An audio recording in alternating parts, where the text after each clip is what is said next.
Pero bueno, la idea es hablar de varroa, todos lo conocen, varroa es la principal amenaza sanitaria a nivel mundial y en Uruguay es el principal problema sanitario. Seguramente también conocen el ciclo, varroa ingresa a la colmena cuando ingresan abejas infectadas con varroa, abejas o zánganos. Una vez que está dentro de la colmena, en ese estado es lo que llamamos varroa forética, cuando está arriba de la abeja.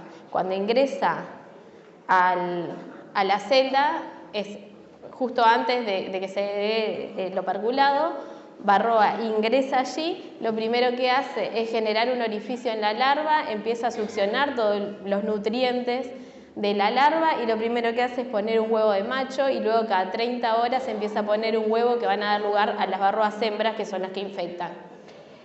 Una vez que esas varroas están maduras, el propio macho las fecunda y entonces todas las varroas que salen de la celda ya están preparadas para iniciar un nuevo ciclo reproductivo. Y a eso es a lo que le llamamos varroa reproductiva, cuando está dentro de la celda. Las consecuencias de la infección son diversas. Esto lo vemos ya en estadios como muy avanzados, en una colmena ya muy atacada, que ahí es cuando podemos ver la varroa, pero si no también podemos ver canibalismo, que es cuando las propias abejas canibalizan la cría. Podemos ver reoperculado, que es cuando las nodrizas detectan que hay una cría infectada, la desoperculan, la limpian o la remueven y vuelven a opercularla. Y cuando ya remueven demasiada cría se pueden ver patrones de salteo bastante avanzados. También a nivel individual podemos ver abejas de este tipo, que son abejas con el abdomen corto, con forma de corazón, ausencia de alas o alas deformes, y esto lo ocasiona uno de los virus que transmite varroa. Varroa es un importante vector de virus, complejizan todo el cuadro infectivo y este es un síntoma claro del virus de las alas deformes. No todos los virus generan síntomas. Las consecuencias a nivel colonial, a grandes rasgos, es una disminución en la producción de miel. En abejas adultas, varroa lo que hace es succionar el contenido de los cuerpos grasos. Los cuerpos grasos son el sitio de almacenamiento de nutrientes, entonces varroa tiene un efecto a nivel nutricional en la colmena. Y también es el sitio de generación de respuesta inmune, entonces varroa deprime la respuesta inmune. Cuanto menos cría hay menos abejas y a su vez abejas infectadas con varroa tienen un acortamiento en la vida media y entonces producen menos, o juntan menos néctar y la colmena produce menos, en realidad.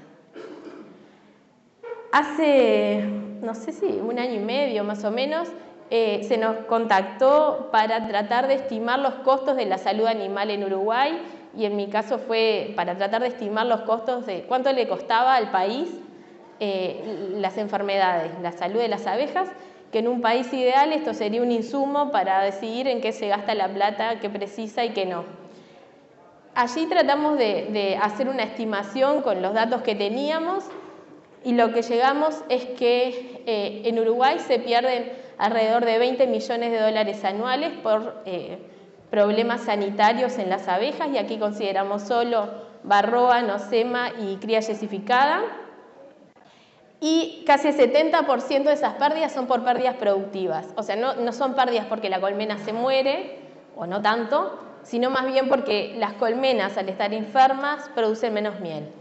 Y allí es donde se pierde la mayor cantidad de dinero en nuestro país. Y el principal responsable de estas pérdidas económicas vio que era varroa. Acá se pueden ver a lo largo del año, los que están en azul es por varroa, en marrón es por nosema y en gris es por cría yesificada, y varroa se lleva casi todas las pérdidas económicas. Pero también hay una inversión por parte de nuestro país. Esta inversión o gasto es lo que se gasta para tratar de controlar en cierta medida las pérdidas económicas, y los gastos en nuestro país, fíjense, son bastante menores a lo que perdemos, es alrededor de 2 millones de dólares. Estos gastos, si nosotros vemos en los últimos 10, 11 años, alrededor del 20% es por el sector público, y ahí consideramos solo las oficinas vinculadas a la apicultura, como el DILABE, y los privados, que son ustedes, aportan el 80% o más en general. ¿Sí? Y para hacer estos costos, bueno, consideramos gastos de Varroa principalmente asociados si se aplican tratamientos orgánicos o sintéticos y también los gastos asociados a la aplicación de esos tratamientos. Entonces, tenemos un panorama claro que es, nosotros perdemos de producir miel y el principal responsable es Varroa. Entonces, ¿qué tenemos que hacer? Tratar que Varroa no nos genere ese daño, ¿no? Que no genere esas pérdidas productivas. ¿Y cómo hacerlo? La misma pirámide de manejo integrado que se utiliza para todas las plagas, de plantas, de animales, lo que sea, aplica para Varroa, y en esta pirámide se ponen en la base las medidas culturales y a medida que aumenta el color rojo, digamos, cuál es el impacto y el daño o la eficacia, digamos, en el control de la plaga. Dentro de las medidas culturales son las que tienen un efecto más a mediano o largo plazo, que en el caso de Varroa, idealmente nosotros quisiéramos tener abejas resistentes a Varroa. Ese sería el camino que podríamos controlar Varroa de mejor forma. En general es al paso que nos lleva más tiempo. Luego están las medidas mecánicas, que es la muerte por medio físico, como el uso de pisos técnicos o panales sanganeros, y luego vamos a las medidas químicas, que son las que más implementamos, que allí se encuentran los tratamientos orgánicos como preferidos antes de los tratamientos químicos o sintéticos. Dentro de los tratamientos orgánicos, bueno, el ácido oxálico acá en Uruguay está bastante extendido, no tanto el uso de aceites esenciales, y los tratamientos sintéticos, todos sabemos que hay 4 moléculas disponibles, 2 que Varroa que no le hace nada a nuestra Varroa, y tenemos un panorama de flumetrina y amitraz como los únicos sintéticos que podemos utilizar a campo, que todavía no hemos visto, o por lo menos no se han extendido poblaciones de Varroa resistentes a estos productos. Pero en el mundo ya hay reportadas Varroas resistentes a ellos. Entonces, claramente tenemos un panorama de que estos tratamientos sintéticos en el mediano plazo seguramente tiendan a desaparecer. ¿Cómo es el control de Varroa en Uruguay? Y esto es a grandes rasgos porque todos hacen manejos diferentes y demás, pero esta es una distribución de colmenas, que lo que nos dice más que nada es la densidad de colmenas en el país, esto es de 2020, pero hay algunas zonas del país que aplican 1 o 2 veces al año ácido oxálico, otra zona del país de menor densidad de colmenas, que hay apicultores todavía que no realizan ningún tratamiento al año, y muchos otros realizan una aplicación de oxálico, y en la zona de mayor densidad de colmenas, en general los productores aplican entre 3 y 4 veces al año ácido oxálico, y en menor medida sintético acompañado con oxálico. Ese es el panorama general de manejo sanitario para Varroa en nuestro país. Yendo al tratamiento con oxálico, que es el más extendido, ustedes saben que hay formulaciones caseras y hay formulaciones comerciales. Desde INEA se sugiere siempre el uso de formulaciones caseras.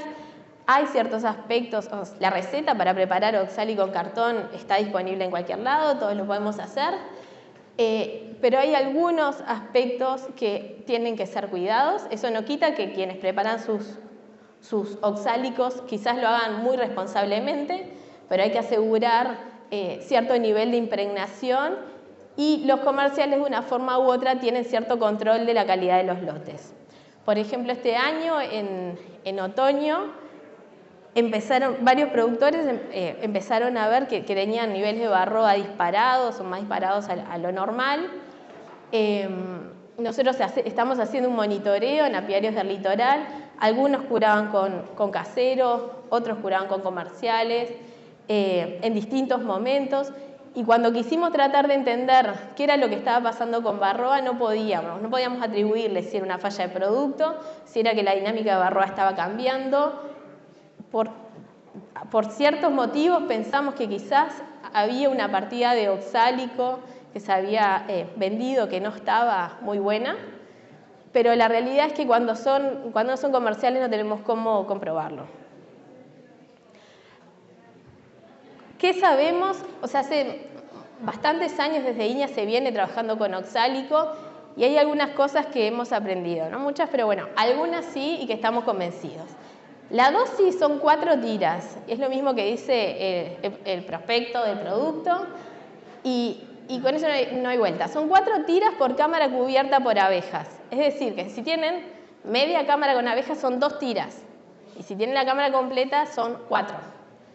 Y eso que implica que cada vez que nosotros vamos a curar tenemos que abrir la colmena, ver cuál es la población más o menos y decidir cuántas tiras ponerle en función de esa población. ¿Sí? Estos son resultados de eficacia si nosotros aplicamos 3 tiras a cámara completa por abejas, 4 tiras acá a cámara completa por abejas o 5 tiras. Y lo que nosotros vemos es que no hay muchas diferencias si aplicamos 4 o 5 tiras, pero si ponemos 3 tiras, la eficacia es significativamente menor. Estamos subdosificando. O sea que 4, que es lo que dice el producto, es lo que hay que usar. ¿Dónde colocarla es otro tema? Lo que hemos visto a lo largo de los ensayos es que las tiras de ácido oxálico matan más varroas si están en contacto con el nido de cría. Y eso que implica es abrir la colmena, fijarnos dónde está el nido de cría y decidir dónde poner las tiras en función de eso. Y una duda que siempre surge es si las ponemos en línea o si las ponemos en zigzag. Nosotros lo que tenemos es que asegurar que el nido esté en contacto con las tiras. Entonces, si nosotros tenemos un nido así y las ponemos en línea recta, tenemos más chances de tocar ese nido. En cambio, si las ponemos en zigzag, tenemos chance de que alguna tira quede por fuera. Obviamente que si hay una colmena muy grande y ya el nido se achicó bastante, ahí lo que tenemos que hacer es tratar de comprimirlo y para que no se choquen, digamos, dos tiras juntas, las desfasamos. Pero en una colmena completa, con la cría distribuida de forma bastante homogénea, la forma de poner las tiras es así.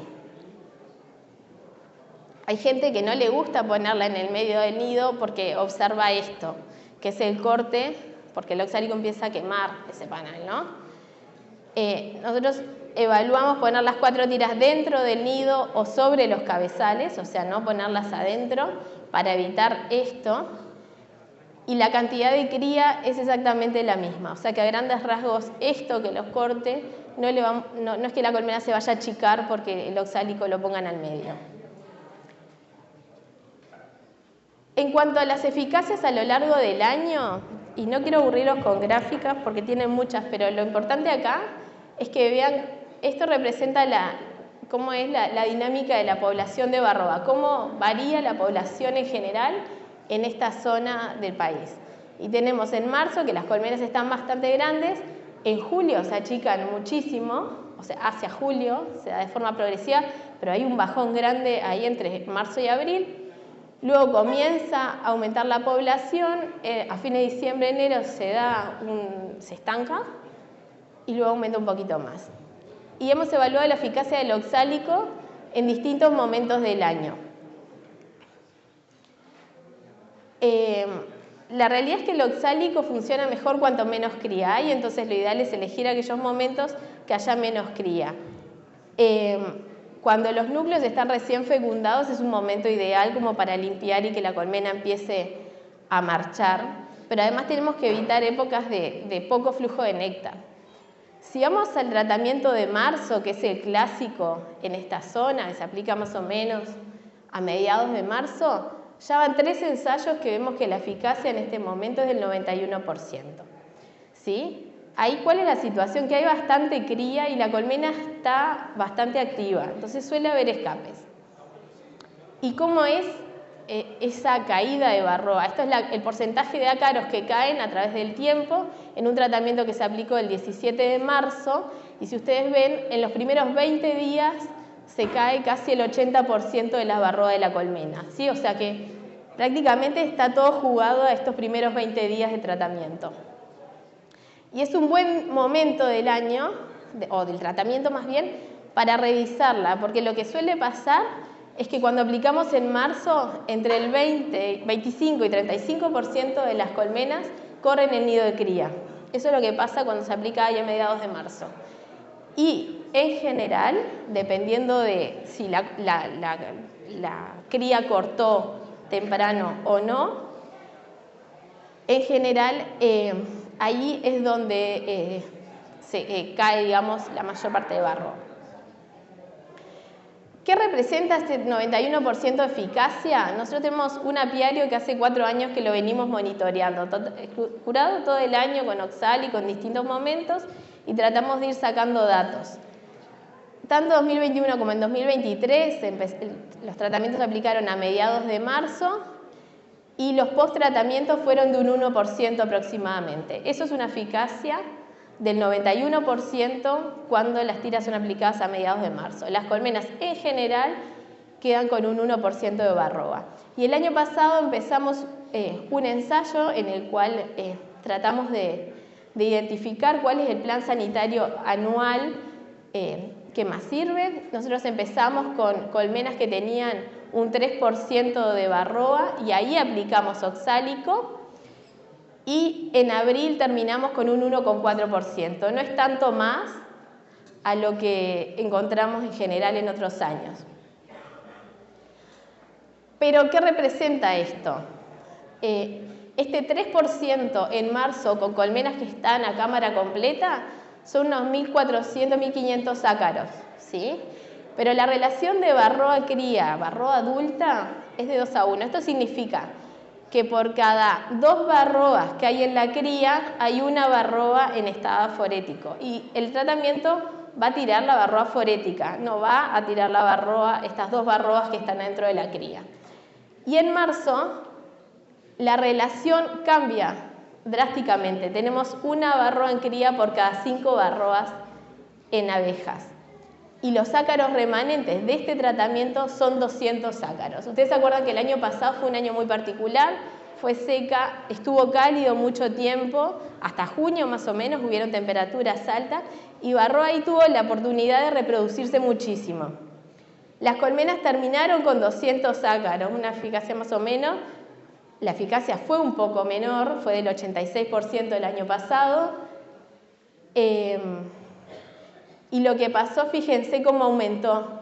Había cría, había quedado un poco de barroa, y barroa fue reproduciéndose, y a julio llegaron a un 11%. Fue un montón, fue muy alto. Ahora, ¿qué pasó con las colmenas que curamos con sintético? El sintético también arrancaron con niveles similares, pero el post-tratamiento fue mucho menor, fue de 0,1%. Y en este caso, la cantidad de ácaros remanentes en la colmena fueron 12, ¿sí? 12 contra 200. A julio, las colmenas que habían sido tratadas con sintético aumentó bastante, pero no tanto como las del oxálico. Entonces, ¿por qué la aplicación del oxálico no anduvo como esperábamos el año pasado? Había mucha cría y las condiciones ambientales eran propicias para que siguiera habiendo cría y ya habían quedado con bastante barroa para que esa barroa se pudiera reproducir. ¿Y por qué aumentaron? Justamente por eso, porque tenían cría para reproducirse. Entonces esa relación que veíamos, había barroa para reproducirse. El nido corrido el año pasado fue mayor, fíjense, 37%, pero no hay tanto roído, no suele haber tanto roído en marzo, que es otra de las variables que afecta a la eficacia del producto. Pero ninguno de estos dos tuvieron efecto en los niveles de barroa.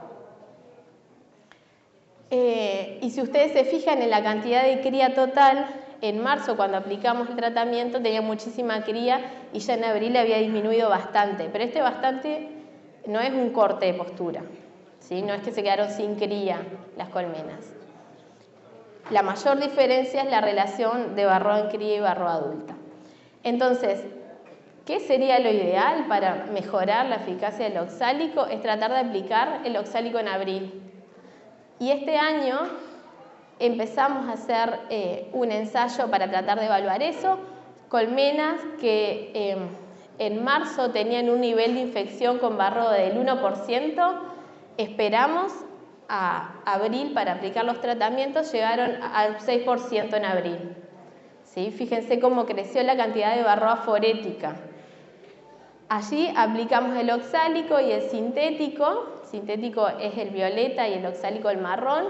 Nuevamente las colmenas después del oxálico terminaron con un 1%, ese 1% se repite, y las que habían sido tratadas con sintético tuvieron una alta eficacia nuevamente. Pero lo interesante es que como la relación Varroa forética, Varroa en cría cambió muchísimo, la eficacia del oxálico ahí mejoró un 97%.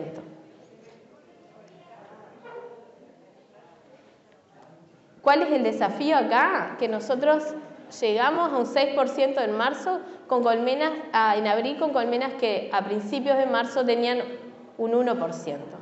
Entonces, si nosotros estamos en marzo con colmenas con un 4%, los niveles de Varroa abril quizás se disparen demasiado.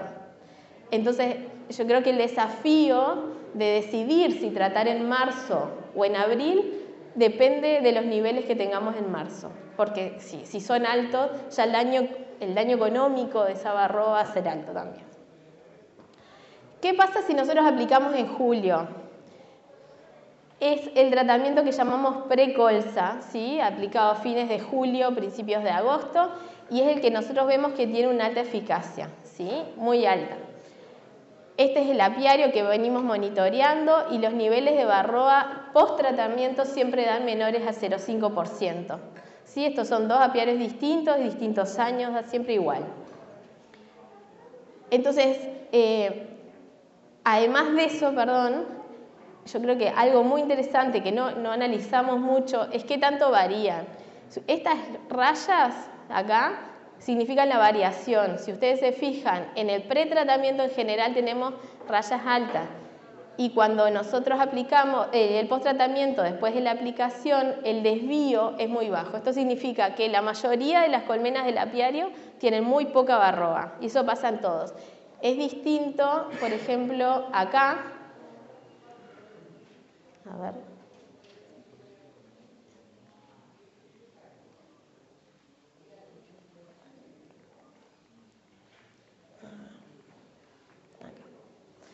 Si ustedes se fijan acá, los post-tratamientos del oxálico también tienen un desvío grande.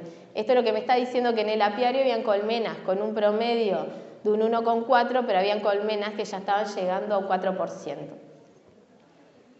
Entonces queremos promedios bajos post-tratamiento, pero también queremos que todas las colmenas del apiario tengan poca Varroa, ¿no?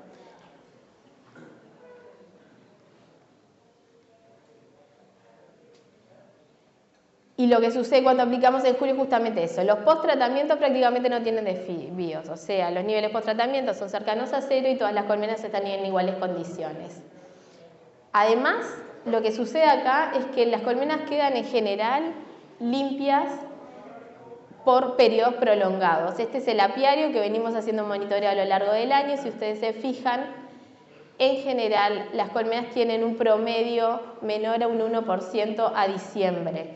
Y lo estuve revisando en colmenas, en apiarios de otros años y en otros apiarios y eventualmente llegan a un 2% como mucho a diciembre. Y nosotros queremos llegar a diciembre porque queremos evitar el tratamiento de primavera, que es el que sabemos que no anda tan bien. Los corrimientos del nido de cría son muy bajos, o sea que no esperamos tantas fallas de producto en julio, pero además es un tratamiento súper barato, porque con lo chiquitas que están las colmenas en esta época del año, aplicamos 1 o 2 tiras y es suficiente por la población que tiene. Entonces básicamente no encontramos mucho motivo para no hacer este tratamiento, por lo menos en esta zona.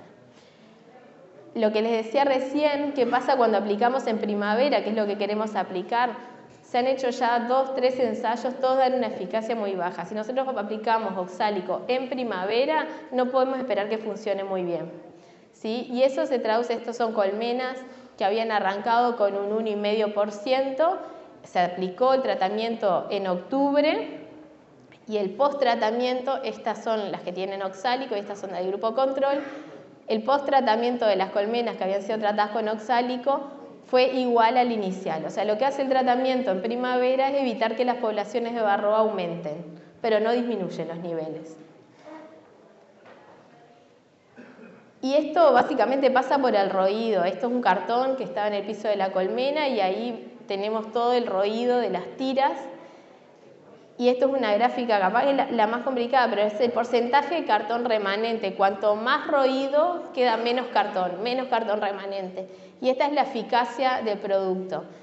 Cuanto menos cartón queda, la eficacia es más baja. Y a medida que aumenta la cantidad de cartón, se llega a valores de eficacia más altos, ¿sí? Hay una relación bien directa entre qué tanto, no sé conjugar el verbo, roer, comen, qué tanto se come la tira y la eficacia del tratamiento.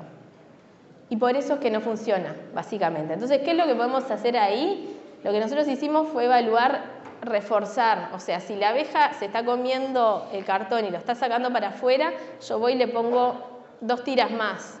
Y en ese caso la eficacia aumenta un 80%. No aumenta muchísimo, no me deja sin barroa, pero por lo menos mejora un poco la eficacia del producto. Entonces, si no hay otra opción, el refuerzo del tratamiento es una alternativa. Hay zonas, acá en el litoral, que son mucho más complicadas y llegar a diciembre después de un tratamiento de julio es más difícil. Pero bueno, tengan presente eso, que el tratamiento en esa época no va a ser maravillas y que lo que podemos hacer para tratar de ayudar un poco es simplemente reforzarlo. Un aspecto importante es que si nosotros aplicamos en primavera o verano el tratamiento, hay entrada de néctar y una de las dudas es si pueden haber residuos en la miel del oxálico. Y hace un par de años, Vita, que es una empresa que es inglesa y está comercializando el Barroxan en Norteamérica principalmente, nos pidió que hiciéramos un estudio de calidad de la miel producida con colmenas tratadas.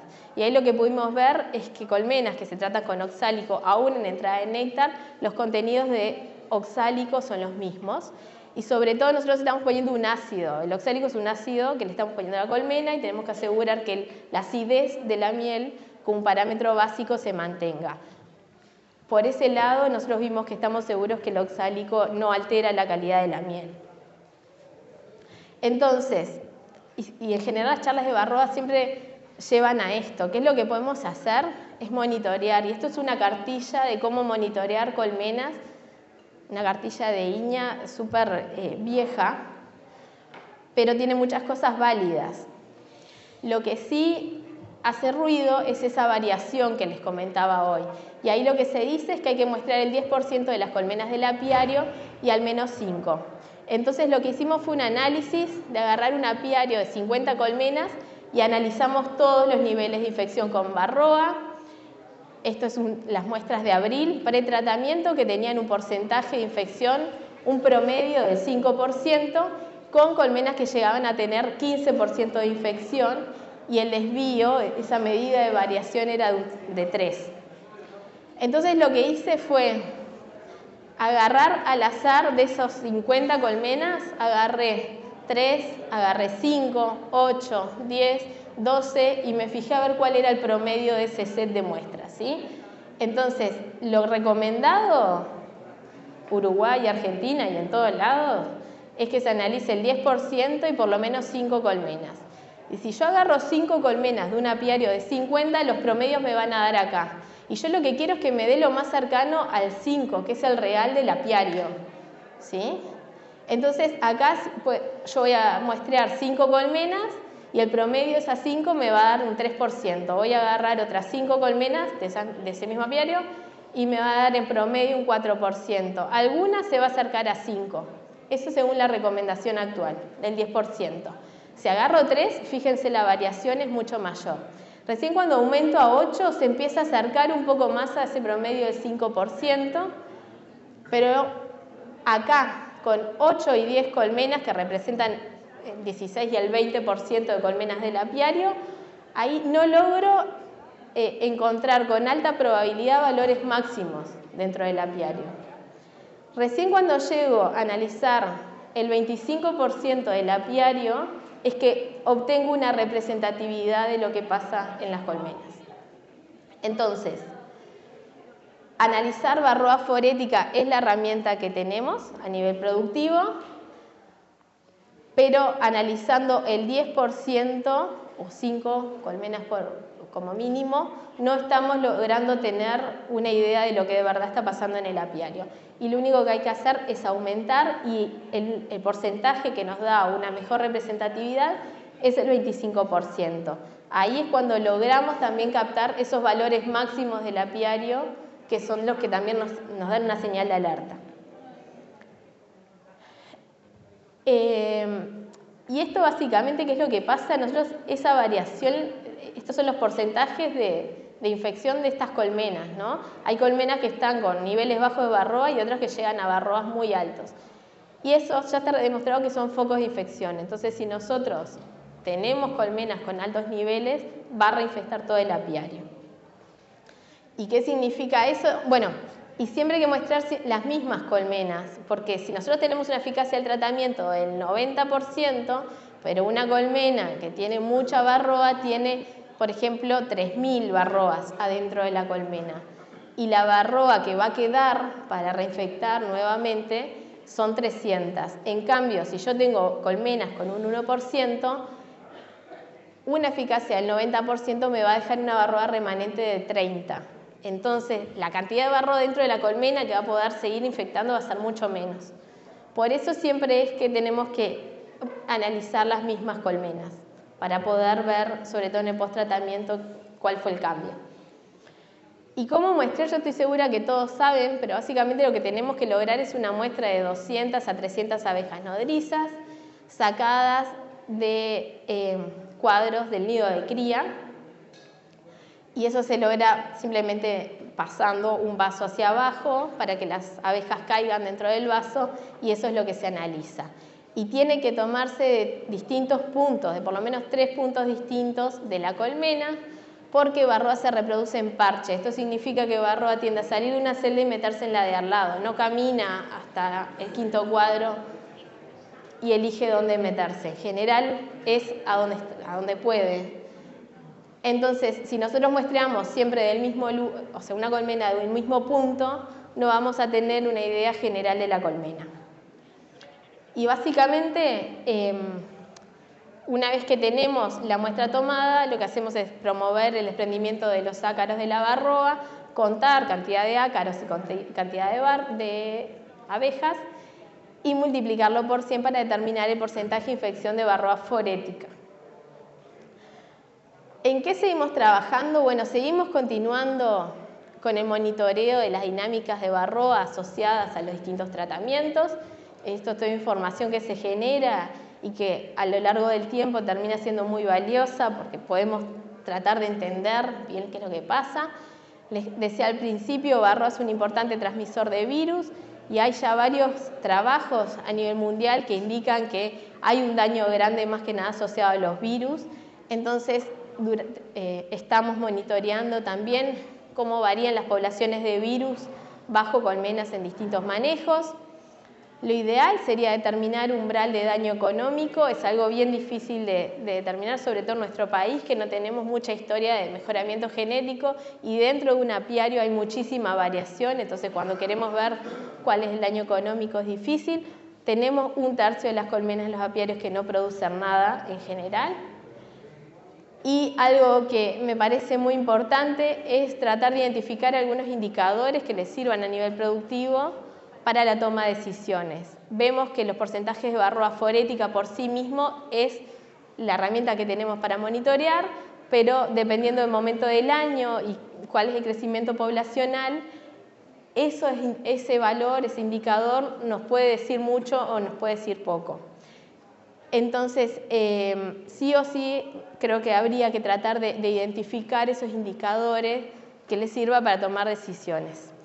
Es algo a mediano plazo, mediano-largo plazo, porque, o sea, nosotros cuando hacemos el cálculo de cantidad de varroa total, nosotros tenemos el dato de varroa forética, pero también la cantidad de abejas, número de abejas, cantidad de cría y cantidad de varroa que está infectando la cría. Eso a nivel productivo es inviable. Otra opción es tener modelos, decir, bueno, las colmenas en general o normalmente se producen así, pero en los últimos años hemos aprendido que la normalidad es anormal y que todos los años son distintos, y entonces es mucho más difícil tratar de decir, bueno, el patrón o lo que se va a dar, la predicción es esta.